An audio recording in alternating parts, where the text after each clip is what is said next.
Greetings all. Sisu is a Finnish action movie. It's fantastic. He was a Finnish commander. He lost his home and his family in the war. He became a one-man death squad. So we get to see a terrific action movie. Lots of Nazis getting killed, shot, stabbed, blown up, etc. We get almost no dialogue from the hero, the central character, Atami. Any last words? I didn't think so. That isn't until right at the end, when we get his one little sequence of lines which are fantastic, and that's at the end, but we'll come to that. It reminds me a bit of the original Mad Max movies, actually. The first one, Mad Max with Mel Gibson. Apparently there were only 16 lines of dialogue, and 2 of them were the same. I only came for the gasoline. Then Mad Max 2, Mel Gibson apparently only speaks for 2 minutes. So a good pedigree there. All right, so Sisu, the title. I think the original title of the movie was Sisu the Immortal. So what does Sisu mean? There's no translation in English. There's no literal translation of this Finnish word. In the movie, they have a go at trying to explain this, and one of the female characters, a Finnish lady, says, no, it's impossible to translate. It does not mean immortal. The opening of the movie, though, presumably for us non-Finnish speakers, does make an attempt to describe what Sisu means. And they say, a white-knuckle form of courage and unimaginable determination. And that is kind of what we see in this movie. So what's the story? It's the end of World War II, and the Nazis are moving through the north of Finland, through Lapland, escaping to Norway, and following a scorched earth policy on the way through, destroying everything on their path. Now, our hero is Atami Korpi, played by Jorma Tumila, and he is a Finnish army. He's an ex-commando, and he's a gold prospector. But his family were killed by the Russians. Finland has a long history of problems with being invaded by various countries, including Russia, and they killed his family. So in return, he killed over 300 Russians by himself and was pretty much left alone by the military commanders as a free agent because he was so effective and single-minded. And the Germans find out about this later and make the mistake of not leaving him alone as they were told to by their commanding officer. Now, as a prospector, he is out there with his horse and his dog, and he finds some gold panning for it in the river, realizes there must be a deposit nearby, and comes across a seam of pure gold, or gold nuggets. Digs it out, but now he needs to get it somewhere where he can change it for money, which would be Helsinki, way far down to the south. So he sets out on that journey and encounters Germans on the way. Now the first company commander he comes across actually lets him pass, but then they go back to chase him when they hear and come back to check out that Atami has killed the next group of Germans who realized that he had gold and tried to take it from him and kill him, and he killed all of them instead. So now the company commander sends this first German group with a tank, as well as several trucks and a motorcycle and sidecar, to go chase down Atami. They find a gold nugget left on the body of one of the soldiers. So they figure he's found the gold, so that's what they want. It's the end of the Second World War. They want to get out, they want to look after themselves, so the commander's pretty smart. The movie's got some great lines in it. The German soldier, after they've been attacked by Atami, then one of the German soldiers asks the Finnish lady, so do you really think he's immortal?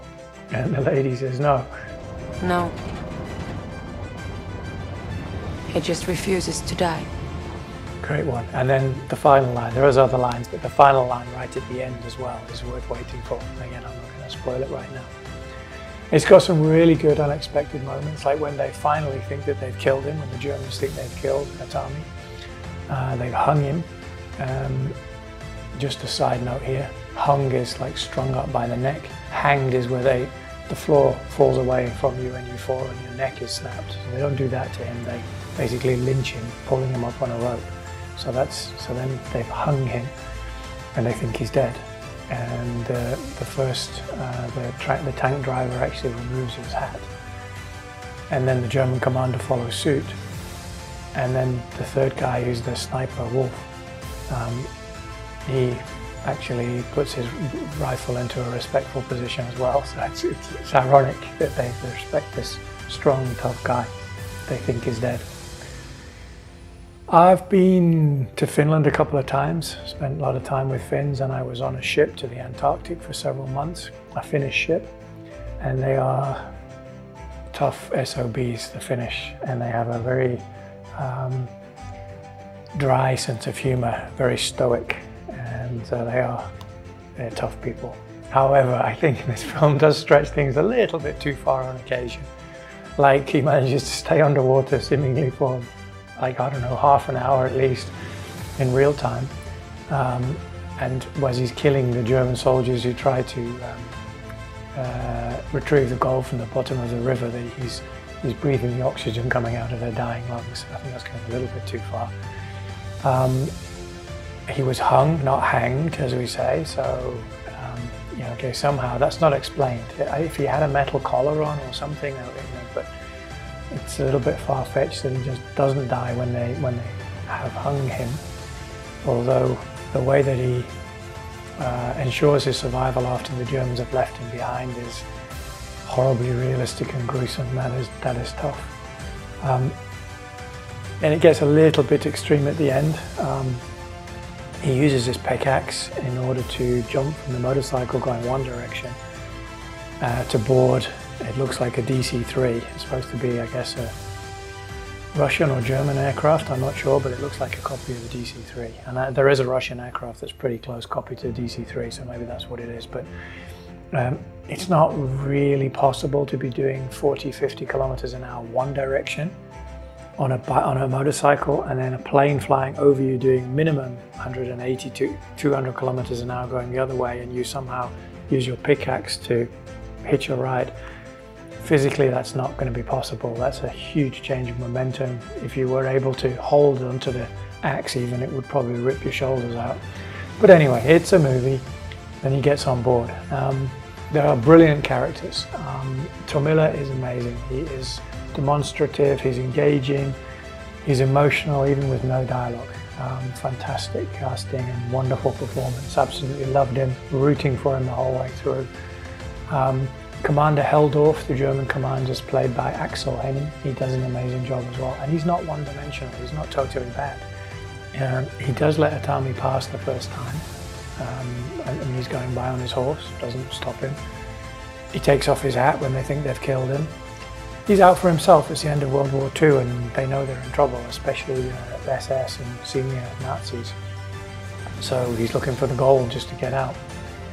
We care about the German soldiers, the poor bastards that get sent into the minefield and then into the river where Atami's going to kill them. They're not all like totally evil. Like, nobody in the world is totally bad, totally good. So we care about the poor Germans, especially the ones stepping on the landmines. Wolf, the sniper, played by Jack Doolan, he deserves everything he's going to get. He does get at the hand of the captive women. But somehow I'm relieved that he didn't die, and Atami didn't kill him either. And he doesn't know that it's Wolf who got the orders from the German High Command when they radio in after they find Atami's dog tags, who he is, and they're told to just leave him alone. And that's what he says they should do. I'm not sure if Atami doesn't kill him because he can't be bothered, he's tired, or he knows that the women are coming and the women will take care of him. But it's a bit strange that I actually didn't want him to die. I didn't want the women to go unrevenged, and it was with some relief and irony where we see him hanging on the end of the tank barrel at the end.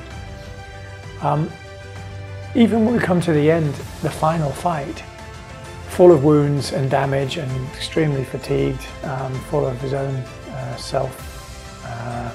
self-treated stitches, Atami is losing the fist fight with the German commander, Heldorf, and we wonder how is he going to survive. He's the hero, he has to, of course, and it's great, I think, that he defeats him with a very clever idea, which he's shown all the way through. The way he fights the Germans, it's not just brute force.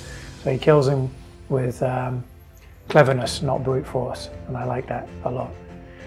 In terms of what happens in the film, the violence, it out Tarantino's Tarantino. There is explicit violence, dismemberment. There's no clean bang bang you're dead. There's limbs off, there's heads crushed.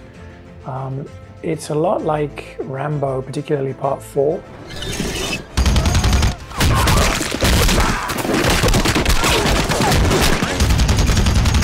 Which was a film from which the writer-director Jamari Yolanda drew inspiration.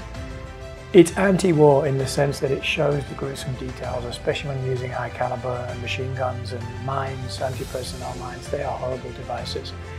And some people would say that this kind of graphic representation is promoting war, but I don't think so. I think when you see it that bad, you cannot romanticize it, you can't glorify it, it's horrific. Guts hanging out, arms and legs blown off. No, it's having the opposite effect, so I applaud that. There's rumour of a sequel. There was pretty good critical reception, a kind of 70 to 80% average on Rotten Tomatoes, etc. It cost $6 million and made double that at the box office.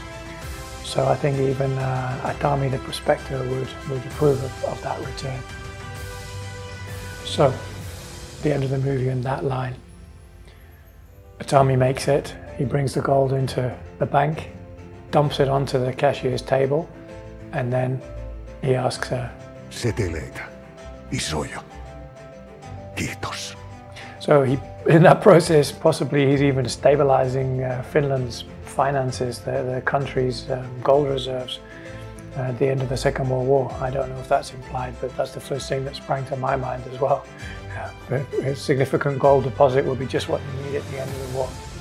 So all around, terrific movie.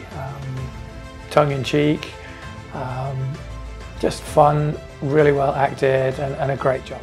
Great job, guys. Sisu! We might have a problem.